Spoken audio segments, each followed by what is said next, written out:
Bonjour et bienvenue sur En coréen s'il vous plaît. Aujourd'hui, nous allons parler des véritables jeux coréens qui ont inspiré la série Netflix dont beaucoup de monde parle en ce moment, Squid Game. Certains jeux ont incontestablement une renommée internationale, comme le 1, 2, 3 Soleil par exemple.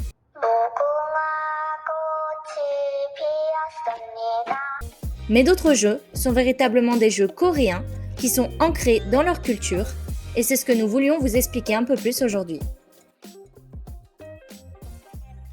Commençons tout de suite avec le premier jeu. Ce premier jeu est un jeu traditionnel coréen pour enfants qui a été très joué à travers les générations. Peut-être déjà pour son côté pratique, puisqu'il faut 3 fois rien pour pouvoir jouer à ce jeu. Il faut son propre takji, qui est ce carré coloré, et un sol plutôt lisse et plat. Le nom du jeu veut littéralement dire frapper le takji, puisque le but du jeu est simple, c'est de retourner le takji de l'adversaire en lançant le sien dessus. Donc en théorie, c'est plutôt simple, mais en pratique, c'est autre chose. En général, le perdant donnait son takji au gagnant.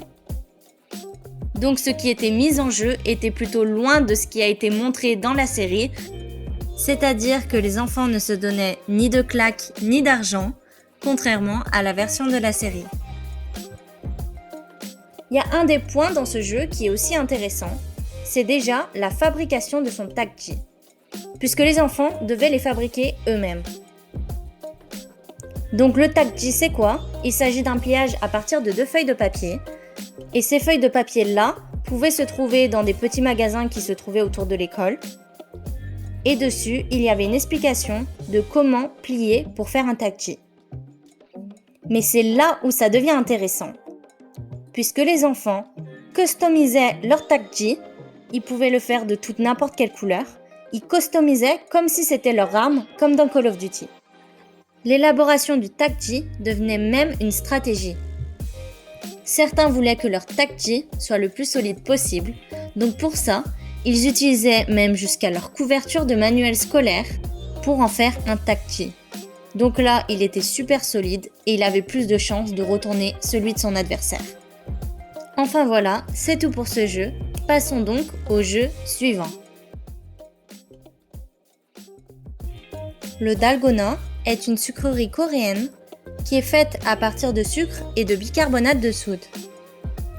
Cette sucrerie était très proposée par les vendeurs de street food dans les années 70-80 et les formes qui pouvaient être faites sur le dalgona à cette époque étaient sensiblement les mêmes que dans la série Squid Game, c'est-à-dire en étoile, parapluie, rond, triangle, et le marchand de rue laissait devant son étalage une petite table devant pour que les enfants essayent avec une aiguille d'enlever la forme qui se trouvait dans le dalgona sans le casser.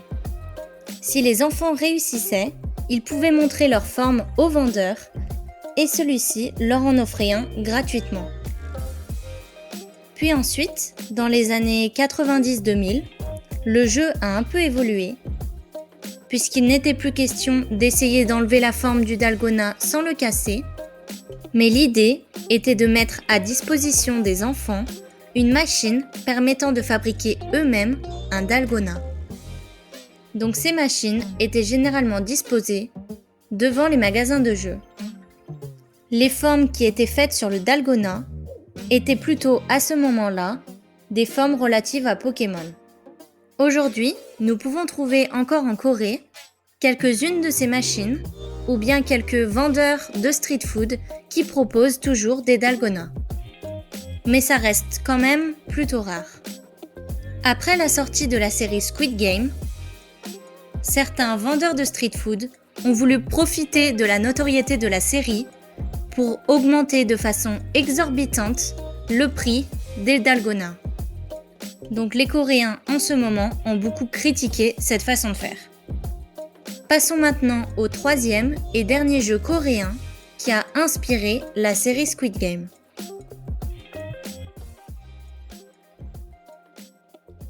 Ce dernier jeu est donc le Squid Game, le nom que porte la série. Littéralement, ce nom veut dire le jeu du calamar en français. C'est un jeu d'équipe qui oppose les attaquants et les défenseurs.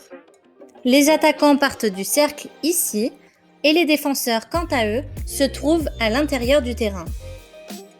Le but de l'équipe attaquante, c'est qu'un attaquant parvienne à faire le tour du terrain de l'extérieur, rentre par la porte qui est ce cercle-ci et parvienne à atteindre cet emplacement et marche dessus. Le but des défenseurs, c'est d'éliminer tous les attaquants en les faisant tomber, en les faisant dépasser de leur zone de jeu ou en les déstabilisant pour les faire marcher à 2 pieds. Puisque les attaquants partent avec un désavantage, c'est qu'ils doivent partir de leur zone de départ, qui est le cercle, à cloche-pied. Ils ont néanmoins la possibilité de devenir ce qu'on appelle intouchables, c'est-à-dire de pouvoir continuer à jouer, mais en étant sur 2 pieds. Et ça, ils peuvent le devenir d'une seule manière, c'est en traversant ce qu'on peut appeler le pont. Lorsqu'ils démarrent de leur zone de départ à cloche-pied, ils peuvent aller jusqu'à ce cercle, et lorsqu'ils atteignent ce cercle, ils peuvent se mettre à 2 pieds dedans, et ils peuvent se mettre à 2 pieds sur tous les cercles du jeu, puisqu'on va dire que c'est leur safe zone. Donc là, ils peuvent essayer de traverser le pont, toujours à 2 pieds, et lorsqu'ils atteignent ce deuxième cercle, ils deviennent donc intouchables. Et ils peuvent donc continuer à jouer sur 2 pieds. Mais c'est sans compter qu'il y aura les défenseurs qui vont essayer de les déstabiliser et de les pousser quand ils essayent de traverser le pont. Si les défenseurs y parviennent, les attaquants seront donc éliminés. Les défenseurs ont la possibilité de sortir de leur zone de jeu en passant par cette porte, mais aussitôt qu'ils sortent, ils vont eux aussi avoir un désavantage, c'est qu'ils doivent se déplacer à l'extérieur à cloche-pied. Mais pour eux, aucune possibilité de devenir intouchables. Donc bien que ce jeu, le Squid Game, était un jeu pour enfants, ce dernier était vraiment connu pour être un jeu physique, voire un peu beaucoup violent.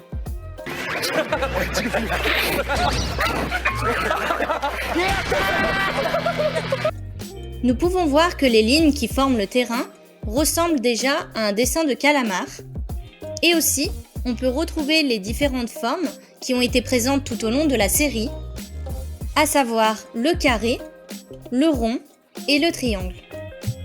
Auparavant, en Corée du Sud, les cours de récré étaient plutôt en sable, donc on pouvait facilement tracer les lignes du jeu.